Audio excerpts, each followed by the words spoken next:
Hello, we are live. Yay! We are definitely live. Alive. Live. Alive. Well, cool. So, Viv, today we're talking about, can we actually have a total connection with animals, or are we always going to be the superior assholes on the planet, Ah, Like, yeah, it's an interesting one because facilitating people with animals, and often the problems, quote unquote, what I've observed is when they're doing this power over, they're doing control, they're trying to push and shove, 1,000-pound animal somewhere, and it's not going to work. So and this is the thing, when we think we're superior, when we think we are better than, when we think we have this point of view that, well, it's my job and it's my role, it doesn't often create what we're looking for. And more importantly, what the animal kingdom is constantly showing us and inviting us to be and receive from them. Yeah. And, I mean, yes, you just said it brilliantly. I don't really have anything to add to that, in a way. Um, because, I was going to say, yeah, and I'm like, rrr. So, this whole thing about us being superior or better than has such a strange, it's always been interesting to me, like a couple of things that we basically say that we can do that animals don't do is one of them is art. People say, well, we're better because we can do art.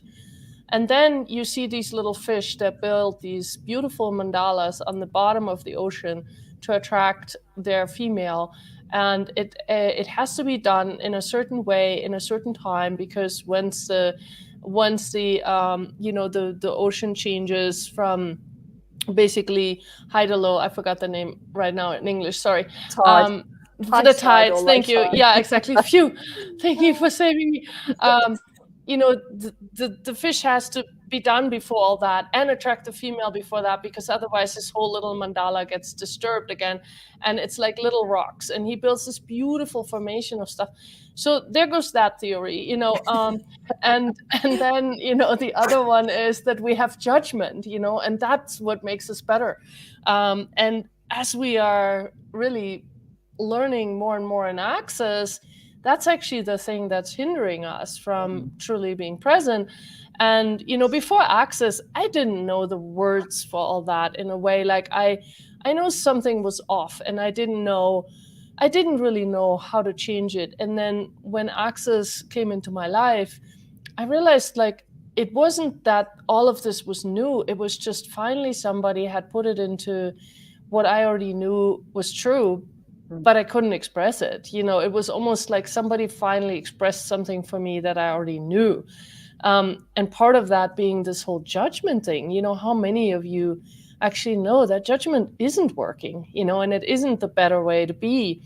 It isn't a virtue, it's a stupidity, So, yeah. For those of us that have that sense of awareness, it doesn't feel right when we're doing it. Even though part of your brain's getting really self-righteous by hanging on to that point of view or pointing the finger or blaming, it's like we know in here something doesn't sit right. So it creates this conflict and this tug of war. And you look at the animal kingdom, they don't do that.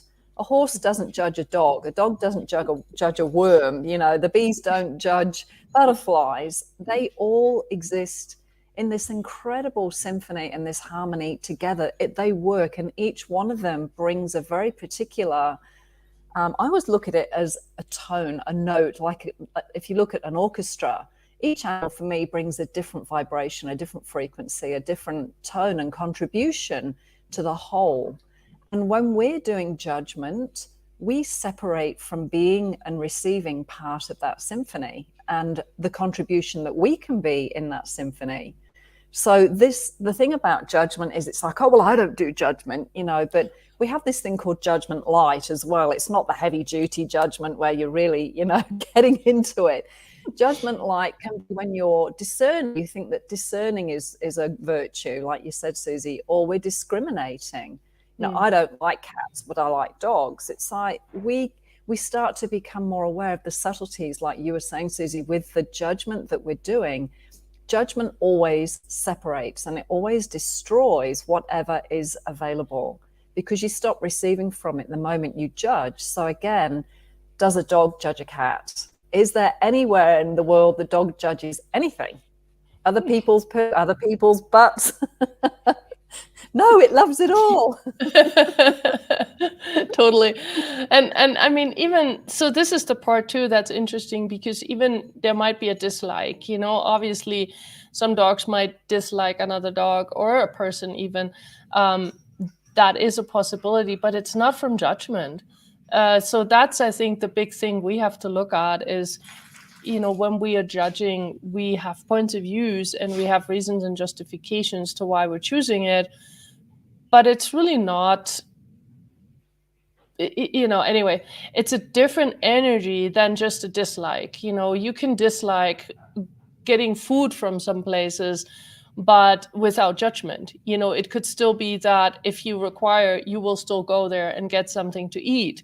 So it's not that you will say, I will never do that because I'm judging this place and I won't ever go set my foot inside of it. But you just might say, well, I just don't really like their food. So no, I don't go there very much. So there's a difference there. And one is really that sense of I'm judging, and the other one is, no, I just have a preference and I'm choosing something else. So, you know, that's more where animals come from when they are looking like they're judging something, but it's really not that energy of judgment that we have when we do that. So, yeah. Something that you said, I think one of the very first times I met you, Susie, that made so much sense. That, you know, when somebody gives you that piece of information and everything untangles, it's like, that clarity. I think it was Charlie with the puppies, because he used to have a thing with puppies. And you basically said to him, will you be friendly? Not be friends with them, which is us imposing that you need to be friends, but can you be friendly? And that's a very different possibility. You know, if you've got people in your life, people that are watching right now, if you've got people in your life that you don't like, that's fine, you know, to have that preference. And we know when we're judging. So could you still be friendly towards them if it's a work colleague or a family member or somebody that you're having to interact with? Then could you be friendly? And again, it's that untangling of those energies and the things that we kind of all lump together that give us that clarity. And it shows us what our preference is and our choice is. Yeah, totally. That's actually brilliant the way you said that. And you know, so really our topic today was sort of like, hey, what if we actually always had a connection to the animals? And I know, again, there are some people out there that are really worried to be doing that, because then it might mean you could never eat another animal, you know, or you could never, there are certain things that I think we're afraid of, you know. For example, perceiving all these energies of, like, again, animals being slaughtered, or animals being tortured, or animals being like held in distress in labs, and all kinds of things where we kind of don't want to connect to that. You know, we want to separate ourselves from that. You know, we want to stay connected to, yes, our dog and our cat, but then beyond that, maybe not so much. And we're afraid that something that would mean something, you know, like if we all of a sudden were perceiving all these animals in distress around the world, that means now we have to do something about it. But actually that's not true. And when you cut yourself off from anything, that's when you cannot really be present in your life, when you're cutting yourself off all the time. And so the encouragement here today is really to invite you to have a look at that. You know, where am I separating myself from the animals? And what is my reason for that? Like, what am I doing that for? And not to analyze it, but to really just go, oh, you know, do I really still need that? Do I still require that? Or can I choose something different now? Yeah, and that avoiding and defending, I'm just jumping back to a conversation you and I had a few videos ago, Susie, about, you know, a lot of people, when they've had an animal, they've had such a close connection with it. They've loved it so much, and they've received every part, and they've allowed themselves to go into this closeness and this intimacy with another being that they might not allow with other people, you know, because we have these barriers and we have these defenses, we've been hurt and etc. So there are some people who, once they've had that with an animal, they cut that off. They don't ever want to feel the pain, quote unquote, of that animal leaving, or the space that created once their physical body was no longer around. And what we do is we defend against a point of view that we've taken, and we avoid looking at it and having possibilities where you can have that space of clear choice and preference. So, and these again are all these energies where it's like we kind of put little blind spots in front of us, not being willing to receive and perceive possibilities, energies, invitations, and points of view that could be cutting us off. So the animals are such a great invitation for us to look at our own lives. That's how I see it. You know, like I say, I love watching dogs when they first meet, for instance, or horses when they first meet, or watching bees collecting pollen on the same bush. You know, there isn't any of this looking people up and down and checking people out. You know, it's like, show me your stripes. Well, mine are better than yours. You know, the bees, what are you wearing today? Yeah. Oh, really? You're carrying that much pollen? Ooh. Yeah. They don't do that. There is just this incredible, invisible, unspoken, unacknowledged harmony that is woven through everything. And my desire is, with the animal kingdom, for us to receive that and see what we can include in our own life, A, with ourselves, and B, with the people that we interact with on a daily basis. How different would the world be? How different would the planet be if we could function more from that space of allowance and contributing in a way that the symphony becomes greater, our lives become greater. So that's my bit today, Susie. I like it a lot. Well, and you know, oh God, I just wanted to say something and now it's gone. It left the station without me. Oh, goodness. It's very funny. Like, I'm a little bit off today because I just traveled. And so sometimes my second day is always the one where I'm a little bit like, oh, what's going on today? You know? And so that is today for me. But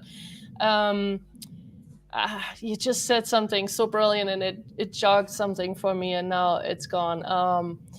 But it was about that piece of really living together. Oh, okay, here we go. So the one thing that I just wanted to add to that is, it's not about making animals and the animal kingdom greater than us either. Please, you know, this is not about one is greater than the other, because that's again judgment, and that's what we want to get out of. So let's really look at what can animals really give to us and what can we also give to them, because we have gifts too, and we have possibilities too that can really also enhance the animal world. And so what if we really were willing to receive and really create together? We all are here on this planet together, and that's really the part I think that is so that's such a potent piece, you know, and the people on this planet have really separated themselves, and we're the species on this planet, and we have nature under control, and we live in cities, and we're wonderful. And to me, that's always been such a bizarre concept, and I never quite understood what that was all about. Because if we're not willing to really look at everything here together, then we might as well at some point just live in a, you know, concrete-filled world and wonder why we're not happy, you know? Yeah. You know what's popping in my mind too, Susie? There is the most amazing movie called My Octopus Teacher. Oh, yeah. And everything that we've been talking about today, that movie, even now, it just brings me to tears. It is just the most incredible journey, and it kind of encapsulates everything that Susie and I have been touching on and opening up today. So yeah, My Octopus Teacher, it is the most amazing movie. So thank you everybody for joining us today. Thank you, Susie. And we'll be joining you same bat time, same bat channel. We just don't know when yet. Exactly. We don't know. What else is possible? Thanks you all for watching, and yay, have a wonderful rest of your day wherever you are. Thank you, everybody. Bye. Thanks, Bye. Susie. Bye.